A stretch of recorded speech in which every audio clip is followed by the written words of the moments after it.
Hello po mga kababayan, kamusta po kayo? Sana po nasa maayos po kayong kalagayan. Inyong lingkod po, si Kamanong ay nagbabalik po muli at tayo po ay magsama-sama magkomentuhan dito po sa Tambayang Makabayan. Mag-umpisa na po tayo. Komentuhan po natin ito pong pahayag ni Senate President Peter Alan Cayetano. Tama po siya na meron pong systematic at dinidiktahan po lahat.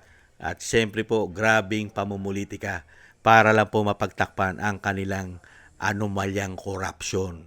Hindi po ba? At yan po ay direkta yata di umano sa Malacanang. Painggan po natin si Senate President Alan Peter Cayetano na kontrolado na administrasyon ang nangyayari po sa ating bansa.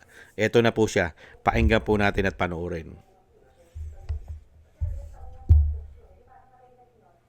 Naniniwala si Senator Alan Peter Cayetano na mayroong playbook o sistema ng panggigipit ang administrasyon laban sa mga individual na hindi nila kaalyado. Part of their playbook yan, mangligaw, mag-offer ng kung ano, no, kung hindi, mag-threaten, kung hindi, itutuloy nila threat nila. False witnesses, maglalabas ng mga contractor, di ba kinuha ngayon si Diskaya. Inihalimbawa niya ang pagkakaroon ng iba't ibang bersyon ng mga testimonya laban kay Senator Joel Villanueva.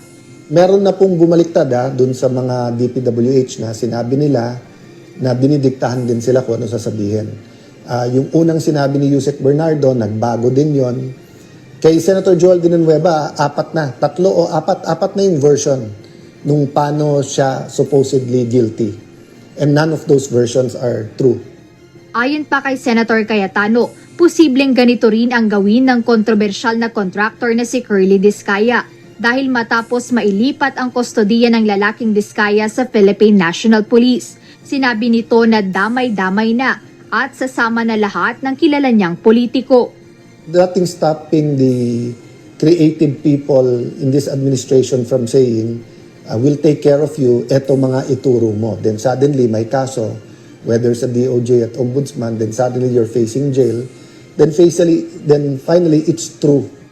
Giit pa ni Senator Cayetano, ito rin ang dahilan kung bakit pilit umanong ipinapakulong si Senator Jinggoy Estrada upang magsilbing babala sa iba pang mambabatas na nagbabalak lumaban sa administrasyon.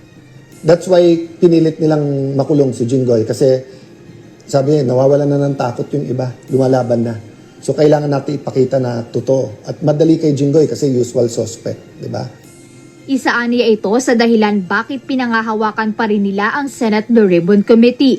Kailangang lumabas ang mga ebidensyang magtuturo sa major players o pangunahing mastermind sa flood control scandal. Dahil dito, mariing panawagan ng mambabatas na dapat manatiling independent o malaya ang Senado mula sa anumang dikta ng Malacanang. We're fighting for truth, na lumabas yung buong katotohanan, maging sa impeachment yan, maging sa Blue Ribbon Committee, maging sa leadership sa Senate.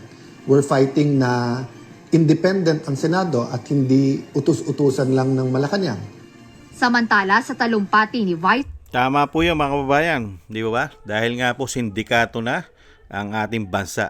Talaga pong kailangan ay magsunod-sunuran po sa Malacanang. Dahil nga po ginawa sindikato ang gobyerno. Mula po nung sila ang nanungkulan. Kaya nga po sinasabi ng Vice President, yung katotohanan, pilit po nilang pinagtatakpan. At yung mismong gumawa ng korupsyon ay malayang-malaya. Kaya nga ito po ang sabi ng Vice President noong nakaraan kung ano po ang ginagawa nila, kabulukan at hindi po nila ginagawa pagdating po sa kanila na ang issue, pilit pong pinagtatakpan. Ito po, painggan po natin siya at panoorin. Ito ang babaeng hindi takot mag-isa. Pinangalanan na, hindi lang ako ang nagsabi, Zaldico at Martin Romualdez. Si Zaldico, hinayaan nilang umalis ng bansa. Si Martin Romualdez, hinayaan nilang mag-resign. Nag-resign naman na, so tapos na ang usapan. Ang Office of the President, involved sila sa kidnapping ni dating Pangulong Rodrigo Duterte. Bakit ngayon nawala si Zaldico at aalis si Martin Romualdez, hindi man lang nila magawa na kidnapin si Zaldico doon sa Amerika at ibalik dito sa atin sa Pilipinas. At hindi man lang nila magawa na ikulong si Martin Romualdez dyan sa detention unit ng House of Representatives? Wala. Dahil wala silang sinseridad. Pinapakita lang nila sa mga tao na kunwari meron silang ginagawa. Pero ang totoo niyan, naghahanda lang sila para sa hatian ng 2026 budget at para sa kung anong gagawin nila sa 2028. Pinangalan. Nakita niyo po, lahat po pinangalanan eh. At alam na rin po mismo ng taong bayan kung kanino po at sino nagumpisa ng korupsyon. At sino ang ugat, sino ang ulo, pinakamalaking isda na magnanakaw sa ating bansa. Alam na po ng taong bayan. Kaya lang po, pilit po nilang pinasisinungalingan at dinadivert ang issue po ng korupsyon. At pilit po nilang dinadala doon po sa sinasabing dinidiktahan ng Malacanang kung sino lang po ang dapat pong panagutin at parusahan ayon po sa kanila.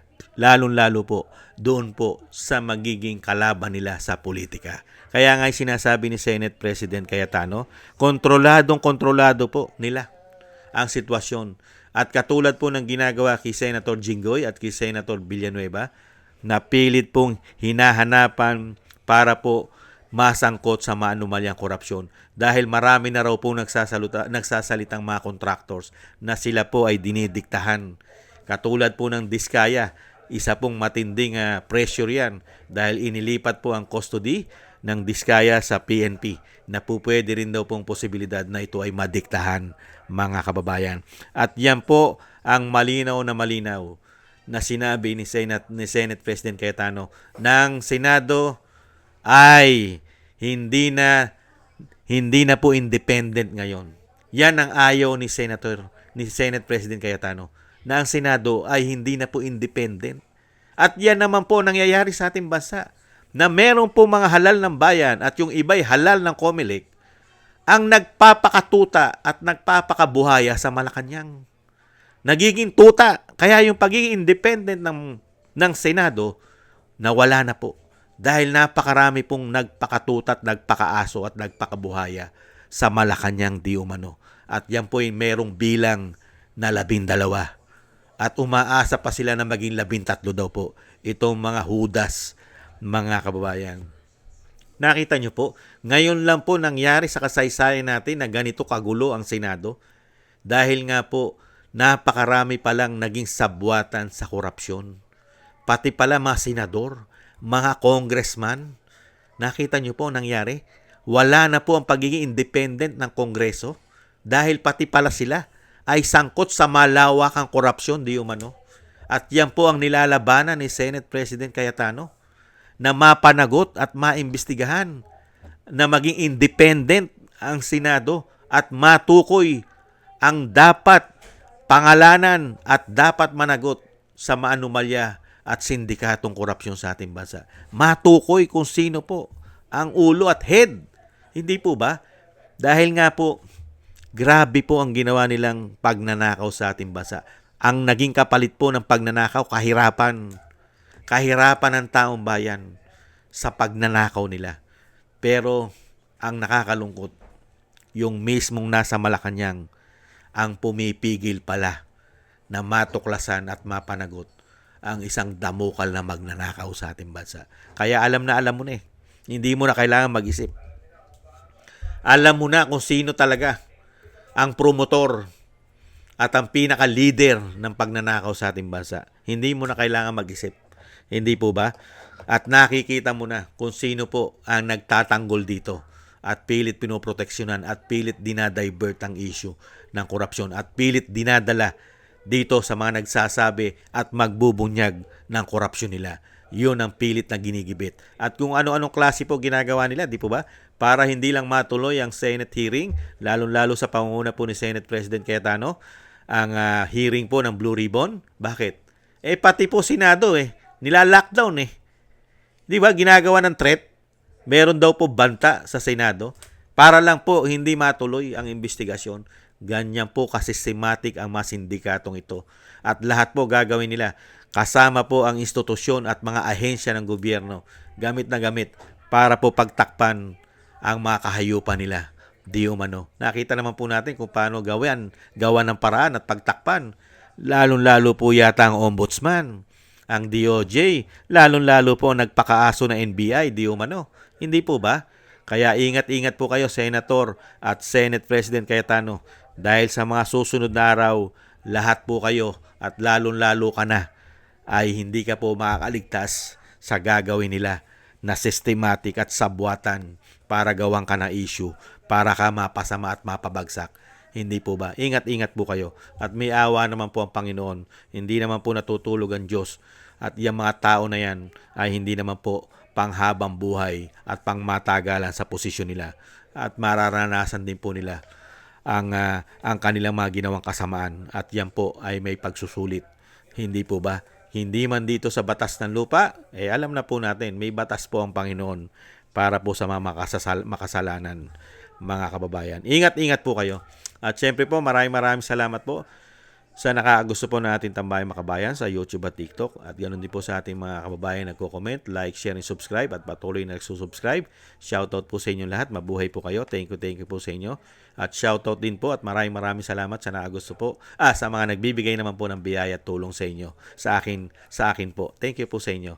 Shoutout po kay Eric Kershaw from Canada, kay Jim Aris from United Arab Emirates, Ani Jo, kay Norma Garcia, Mary Natividad Blinden from Netherlands, Gayat Siena, Tatay Nick from Toronto, Canada, kay Jesus Valdepena, Rolando Guerrero, Mila Yi, Felipe Shapno from Texas, USA, Rolando Timbol from Alberta, Canada, kay Melchorita Espinosa from Orlando, Florida, USA, Arthur Straniero from USA, Randy Crispino from Pasig, Mika Ligaspi, Tessie Mantilla from Kuwait, Frank Zamora from California, USA, Romulo de Binagracia from Bacolod City, at Ma'am LB Sermani from North Miami, Florida, USA. Maraming salamat po sa inyo mga kabayan at ingat-ingat po kayo, lalong-lalo po sa inyo po mga paggawa. God bless po sa inyo lahat. At ingat-ingat po at siyempre po, maraming salamat din po sa inyo lahat at tiis-tiis lang po tayo. Kailangan po natin magtiis mga kababayan. Maraming salamat po. Bye-bye!